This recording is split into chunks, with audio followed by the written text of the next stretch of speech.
Oh my, two are now three.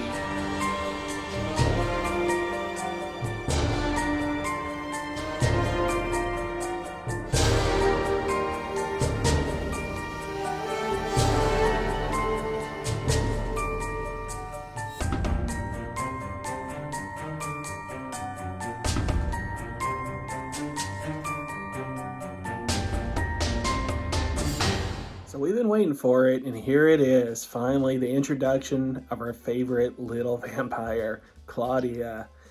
And so right off the bat, we find out from the ending of the last episode that this is going to be a completely different, once again, retelling of the story. So in the book, as we all know, Claudia was the child that was put into danger due to the plague. So obviously that's not a thing in the 1920s, the early 20th century, where this story in this series is set. So how can you introduce Claudia into the show? So the riot that was mentioned in the last review of the episode happened to catch Claudia off guard. And so her house was burned down due to a running body. I think she said it was her aunt. Her aunt was running into the house on fire, and it caught the house on fire. And so there is a death of a matriarch that causes Claudia's vampirism to happen.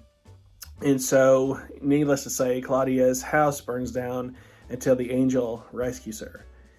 And that angel being Louis. And Louis calls Claudia his light, his love, the love of his life. And so that is the development of this episode, is that we get to see the introduction, I should say, of Claudia, played by Bailey Bass, or Bass. And so the question begs, how does Bailey do as the character? So right off the bat, it is an older Claudia, but it always is, because we know that in the book she was like 4 or 5 years old. And so that's really not going to happen on a TV show when an adult has a romantic relationship with a child. So you're going to automatically going to need an older actress, which is what happened in the original film as well. Claudia Kirsten Dunst was like 11 or 12. So she was older than the actual character. So we can get past that part. So what does the story say in this episode, and how is the interaction, how's the chemistry between all three characters? And I got to tell you that I really enjoyed this episode. I think that Bailey caught the spirit of Claudia perfectly. And I like how her eyes are red. So you have Louis and Lestat who have their green and blue eyes, but Claudia has red eyes. So you know that she's going to be a little more mischievous than possibly the two parents. So this entire episode is about Claudia trying to become a vampire with kind of a pain fetish. And I'll talk about that in a second. And so Claudia, as a new vampire, is hungry. And she's very hungry. And that, my wife and I laughed about that because we have a daughter. And our daughter is always hungry. And I'm like, that's definitely a kid. That's definitely a kid to eat, and then say, I'm still hungry. So that, I always enjoy that part of the story because that's very childlike. So in this story, Claudia is actually 14 years old. And so she's right on the cusp of becoming a sexualized teenager. And so she is wanting to, already early on, to be more adult as the years go by. She goes from the age 14 to 18 or 19. I think she's 19 by the end of this episode. So 5 years pass in this episode. So we get to see little interactions of, is Claudia going to be more like Louis? Or is Claudia going to be more like Lestat? Or is she going to be something of her own? And so this episode builds on the relationship between Louis and Claudia. How Louis takes her out and is more of her mentor, even though Claudia tends to be more like Lestat in a lot of ways, where she's not afraid of killing people. I think my favorite episode, or my favorite part of this episode, was when they went coffin shopping for Claudia. They go to a coffin shop, they go to a funeral home, wherever you buy coffins.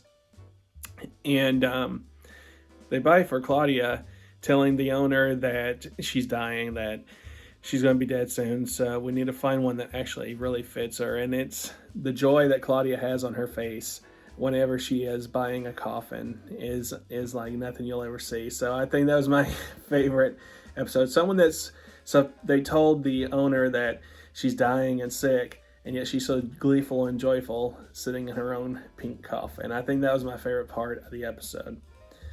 And then again, you get to see the relationship build between Claudia and Louis. They go out into the lake on a rowboat, catching fireflies, and get to have a deep heart-to-heart talk. And how all of this is played out, which is an interesting part I almost forgot. So it's not Louis. This episode is not really Louis telling the story. So we go back to the 21st century in 2022, and Louis is taking a nap. And while Louis is taking a nap and is still away, Daniel finds books and journals and diaries laid out on the table that Louis left for him. And these are the diaries of Claudia. So this episode is really told through Claudia's point of view. In the entire episode, she's writing into the diary, and this is what Daniel is reading. So it's kind of the story from Claudia's point of view, which reminds me of a graphic novel that came out a few years ago that was about Claudia's story from her point of view. I want to say I never read it, but I knew about it. So it kind of reminded me about that, how we get a little bit of her story. And again, like I mentioned already, about how she's wanting to mature already since she was 14, and then by the end she's 19. She wants a romantic relationship. She falls in love with a boy, and of course, the boy and girl the relationship doesn't work. We'll just say that without giving too much away if you haven't seen this already. And so, another thing I really enjoyed about this episode is that it gives you more of a story of Claudia, of who she is, more than just the little girl, the daughter that they're raising. She actually has a character that is fleshed out more. Like I said, she wants to date, she wants to have a boyfriend, have a romantic relationship, and they start doing things, and again, it may not turn out the way that she wants, and she realizes that the humans are just kind of off the table, that you can't have human loving interactions because they just don't end well when you're a vampire. And so Claudia has to deal with things like that.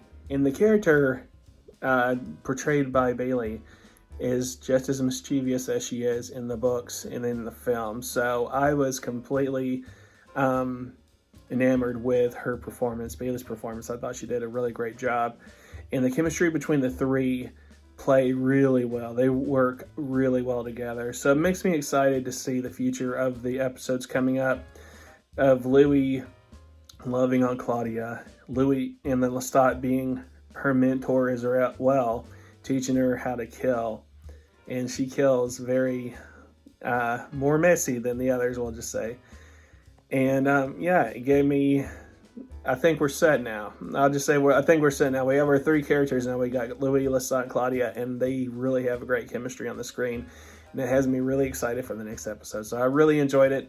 The focus was, again, on Claudia, which it should be, her new introduction. And I think that I know I did, enjoyed the character in the end. And they're looking forward to more, especially if they flesh out her character, because they're saying they're going to make her more of, instead of just a kind of almost like in the film, again, in the book, she is a main character, but they flesh her story out way more in this episode, and I really enjoyed it. Anyway, guys, and blood tears. Louis and those blood tears, baby. And I'll see you later. Bye.